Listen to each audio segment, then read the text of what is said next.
We're doing a serious high-end sniper upgrade in this episode of Airsoftology Reviews. Although I've never done a review on the BAR-10, which is what I'm holding right here, probably the most popular sniper rifle on the market today, I'm gonna skip over the stock form of this gun and we're gonna go to what's under the hood, and what's under this hood is a Novritsch full tuning kit. That's right, I do have a Novritsch full tuning kit right up under this thing. In fact, this has been the most requested review on the Mondays, the Q&A show I do. So everybody's been asking, hey, are you gonna do a review of this kit? So I was able to get my grubby little hands on one of the full tune-up kits, tip to toe. I'm gonna go through all the parts, then I'm gonna tell you how it worked. Okay, so when you place an order for the Novritsch Tuning Kit, you get just about everything you need to get a perfect sniper rifle. You're still gonna need to pick up a couple parts. So I did pick up the kit. I also went, obviously you need the base gun, so I went and grabbed a BAR-10. I've got an Action Army hop-up chamber, as well as if you wanna upgrade your bucky, you can do this at the same time, but you can also move the other one over. Then you're probably gonna need a few extra magazines, but that is it. Those are all the components you're gonna need to start this build to get you up and running from start to finish, then out on the field and playing, well, that in a scope as well. So let's talk about this kit first and what you get, because everything's in the box. There's no instructions, but don't worry, there are great online videos that he's put together himself to get you built up from the ground up. I had no problem following those instructions and getting this thing running just fine, with one little hiccup, but the hiccup wasn't part of the kit. It was something different. We'll talk about that toward the end though. So with the kit, you get everything. You get a spring, you get a cylinder. So you're replacing your entire cylinder of your gun. You're actually going to get a piston. You're gonna get a new sear set. And if you guys don't know what a sear set is, that's the part that when you cock the sniper rifle back, it holds that piston in place. When you pull the trigger, it releases it. So those are very high stress points. So you're not gonna be able to use the stock one out of the gate, but it does have a sear set. It's not a full drop-in trigger, so it does take a little bit of work inside the trigger box. So with all that, you also get the barrel, and this is a beast. I want to tell you too, this barrel was probably the thickest airsoft barrel I've ever held and used and put in a gun. I mean, when you take it out of the packaging, it is mind-boggling how thick the metal is. So you're not gonna have vibration issues, you're not gonna have anything. You can tell it's extremely well made. And the quality doesn't just end at the actual barrel. The quality continues on through the rest of the kit. Everything is machined perfectly. The steel they use on the sear set is definitely gonna hold up. I've done a lot of upgrades in the past on sniper rifles, and I bought various parts. I bought reinforced steel sears, I've bought zero triggers, I bought a lot of things. I don't think to date I've seen metal as hardened and built as well as I saw going into the sear setup on this. Now, that said, I am a big fan of like a zero trigger type setup, which is a full drop-in trigger package. You actually take the entire trigger portion off and then you put the new one on. Now, you do need a different piston to make that work.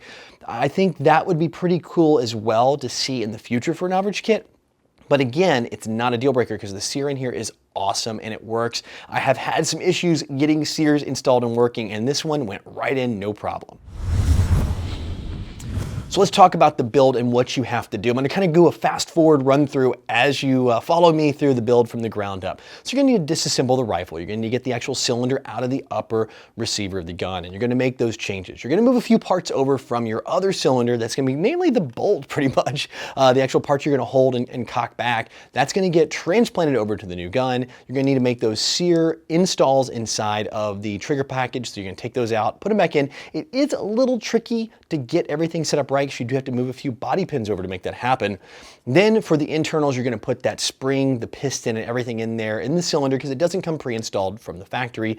And then you're gonna have to put it back together. Now this is a little tricky. It does help to have the correct tool to get that thing tightened all the way down. Fortunately, I have one. If not, you can carefully use a pair of pliers, but I highly recommend if you're gonna invest this kind of money into a kit, go ahead, spend a few extra bucks, pick up one of those tools. You can find them at almost any retailer anywhere. Speed actually makes a really good one for the VSR-10.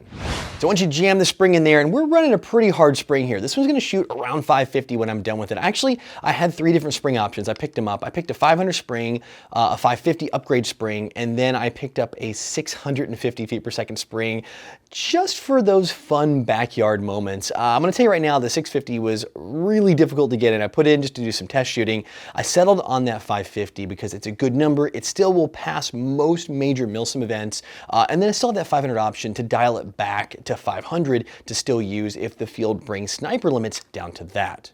Also, what I like about this kit is I personally, some people opt different, to leave all the functionality, the safeties involved and everything in place. So one of the safeties in the situation of the JG BAR-10 or the VSR-10, you can use either one, they're interchangeable, these are both great solid platforms to get started, is a safety where the bolt has to be in the lowest position. Now, I found using this JG BAR-10, the spring that was on it, there's like a little piece on the trigger box that pushes up, so when you actually bring this bolt down to that low position, you hear that little click there, that actually allows the trigger to be pulled. I ran into a problem where it wasn't pressing it up hard enough, and I had to get a donor spring just for my parts kit to make it work. So if you're running into an issue where you pull it and you're like, you've cocked this thing back, you're trying to fire it and nothing happens, the trigger goes almost all the way, that's gonna be your issue. Again, it's not inherent to the Novritsch kit at all because it's using the JG part is where it engages in the JG part of the trigger. So it's all JG components. That was my one little hiccup during the build.